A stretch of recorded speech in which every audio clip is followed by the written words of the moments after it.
Okay, so we've had, since my last little video where I unboxed the generator, we had, a bunch of more monsoon thunderstorms blow through here, and sure enough, power went out again. So, and during the day it wasn't too awful bad because we're all outside here working in the house, but so we drug the old generator out and fired it up, and it ran everything while we were in there. It run the lights, fans, compressor, saw all at once. So it's a hoss of a generator, I'll say that. So, and it's considerably quieter than the other one. Still loud, but it's quieter still than the other one.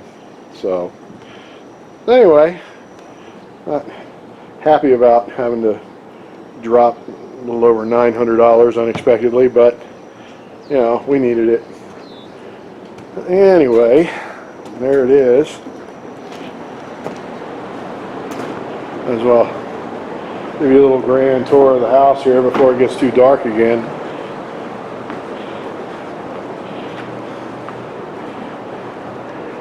So I finished this side, I think, last weekend. I can't remember if I shot any more video of this. I think I did. But anyway, all those pocket doors are done. The utility room, pocket door, and then there's the framed out hole for that transom glass to let light in. I don't think I had video of this finished. So there you have it. And like I said, there's your pocket door leading into the utility room. There'll be a little closet, coat closet framed in there. Lots of room in here. And then this is the other bedroom. What we're probably going to do is make that far bedroom the guest bedroom, so it's like way away and private, if we have guests or whatever. And then this will be like the hobby room slash office slash whatever. I'll set all my music gear up in here. It's been in storage forever. Get back into playing keys again. And then there's the pocket door to the master bedroom. And again, we don't have a header over this one because the top of this wall doesn't really touch anything. It doesn't bear on any of the trusses, so we don't have to do a header up there. It'd just be a waste of wood. It's like the pantry door. And then here's the master bedroom closet. We got that done. Just finished that up here a little wee bit ago. Did half of that on the generator. You can see it's a nice big roomy closet. Between that and the pantry, I've got brownie points with the wife forever.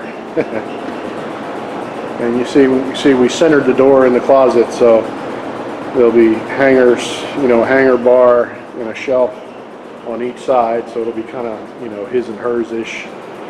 And then down here we'll have a thing for shoes. If you've ever watched Boardwalk Empire and saw Nucky Thompson's closet in the Ritz-Carlton, you'll see it. That's actually kind of where he stashed his money and his books and stuff.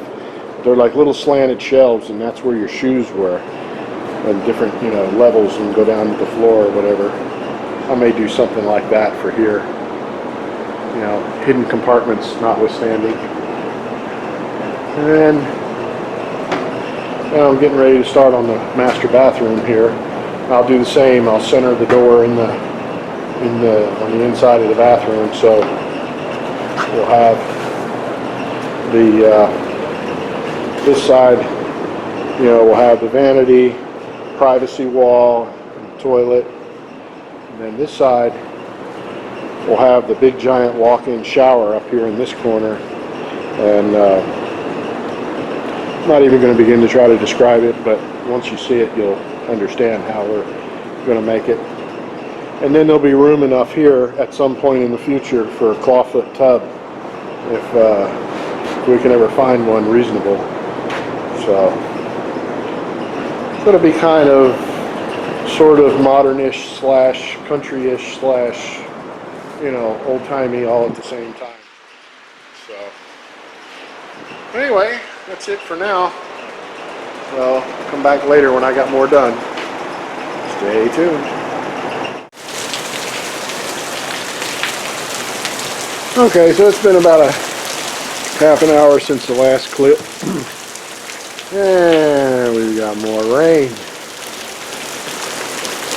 Thank God. And my friend Rosemary lives down in Florida. You know, I used to live down there for a while too, and it's like, if you don't like the weather, just wait a minute, it'll change. And I mean, this is like Florida weather. You know, every 20 minutes a rainstorm comes rumbling through. Now we'll see if the power goes off again. But if it does, we're ready. Okay, so I might as well go ahead and inject a little how-to on how to build a pocket door. Now this is for new construction, obviously. Existing construction is a whole lot harder because you got to tear drywall out and all that. But anyway, what you want is your kit, your track kit for the pocket door, and I will. There's one right there. That's now here's an empty box. It's a little easier to manage. So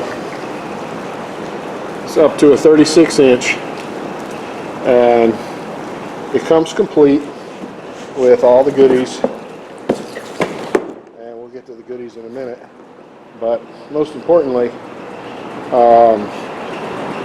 the procedure is almost the same depending on, you know, what size door you're using. I'm trying to use 36 inch doors wherever I can, just so I have a nice wide opening.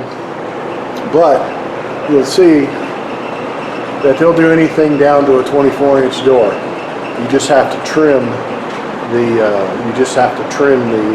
track, and they show you how to do all that in the instructions. But you know, like if we were using a 24 inch door, God forbid, I wouldn't do that. But then you would cut this wood right here and leave the track, and then you'd have to. They have measurement tables in the instructions where you would cut this back. You know, you cut the track back a little bit, and then you cut this back a bit. So, but the good thing is when you're using a 36 inch door, you don't have to do anything. You just bolt it up there. So, but anyhow, for starters, we talked about framing the walls up, getting them up, and then cutting the doors in later. Well, this is how I do it.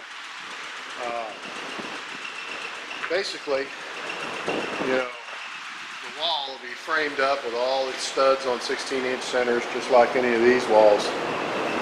But when we get ready to cut the door in, first and most important thing I do is I consult with the wife and make sure where the door is going to go. And once we determine that, then like for using this master bathroom as an example, we decided to center the door on the bathroom. So when you walk in, you know, you have the shower to your left, and you have the vanity to your right, and then you can go on back, and then you have your toilet in the back corner behind a privacy wall, and all this kind of stuff. So what we did was we made a mark or a line on the center line of the bathroom. And we did this on the master closet too, but you do it from the inside of the room. You know, there's inside floor joists or plates coming out, and you mark your center line. And since we're using a 36-inch door, then it's going to be a pocket door. We go 18 inches this way, And of course it's upside down. So let me turn around because I wrote it this way. And that'll be my cut line for where the frame of the pocket door comes up, where the pocket door closes against it. So, but we leave it all in place down here for the time being until we get things put in and squared up. But once you make those measurements, then you can just take your sawzall.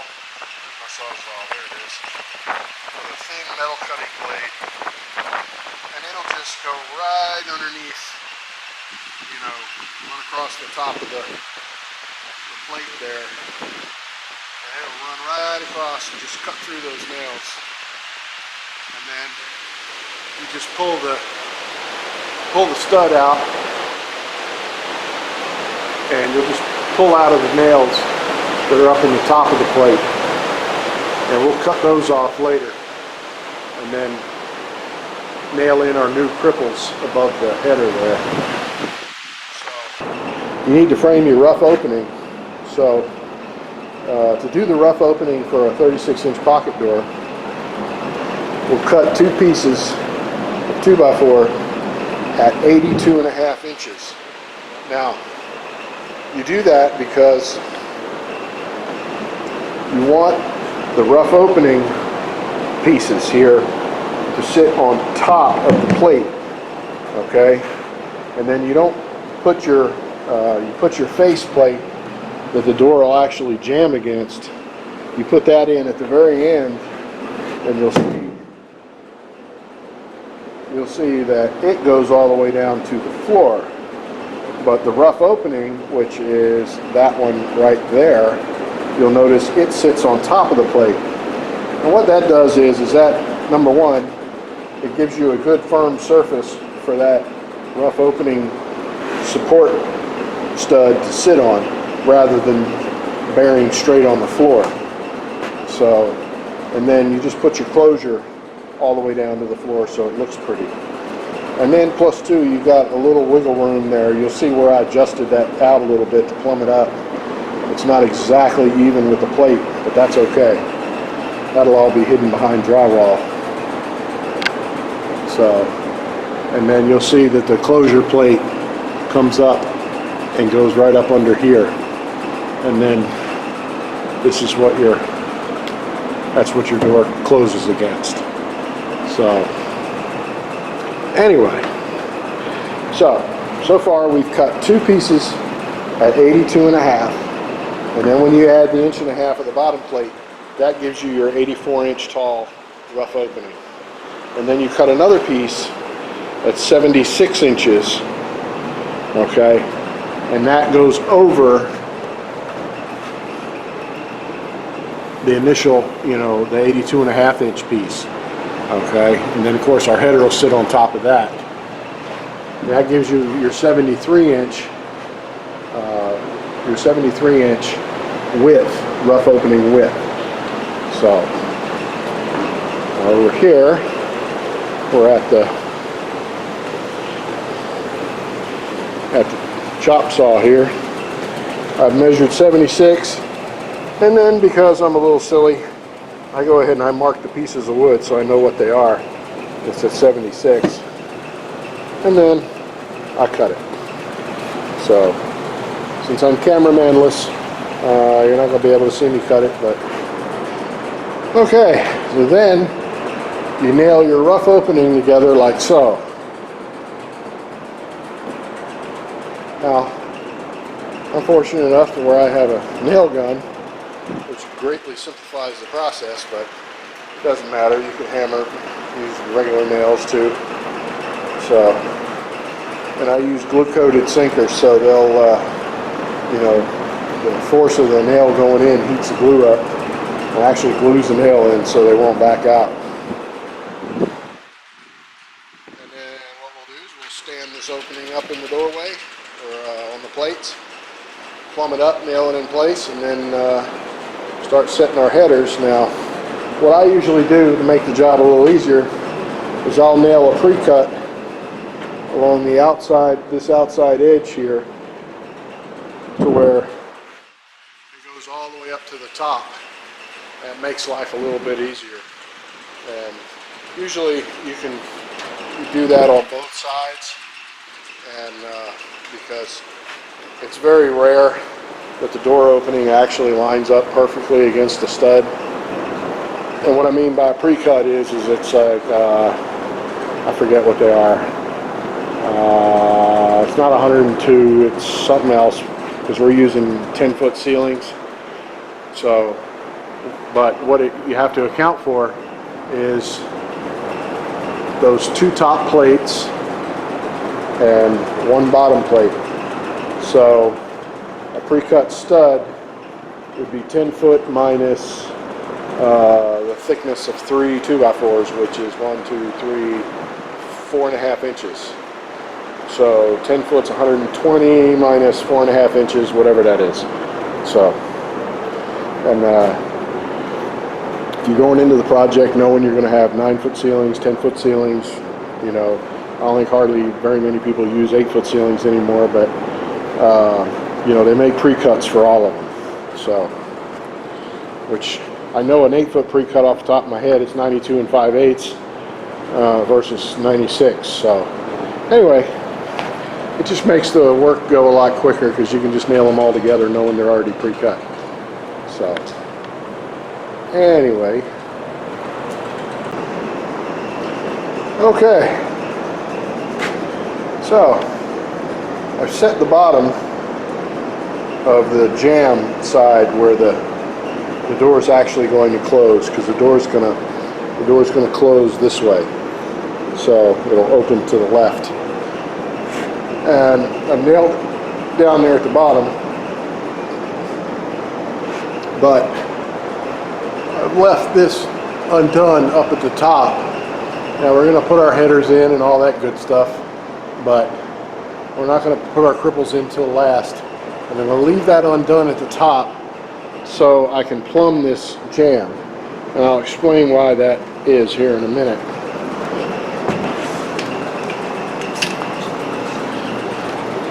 I don't expect this to be plumbed because it's all loose up there, but okay.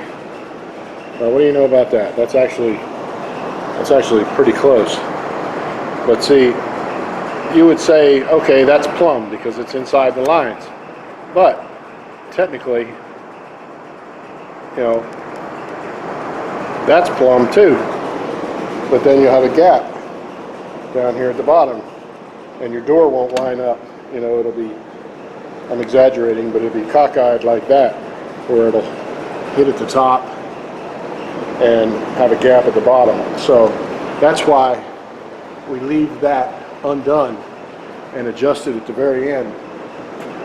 Now we'll just set our bottoms at our dimensional rough opening, and then, you know, we can pivot them this way like a parallelogram.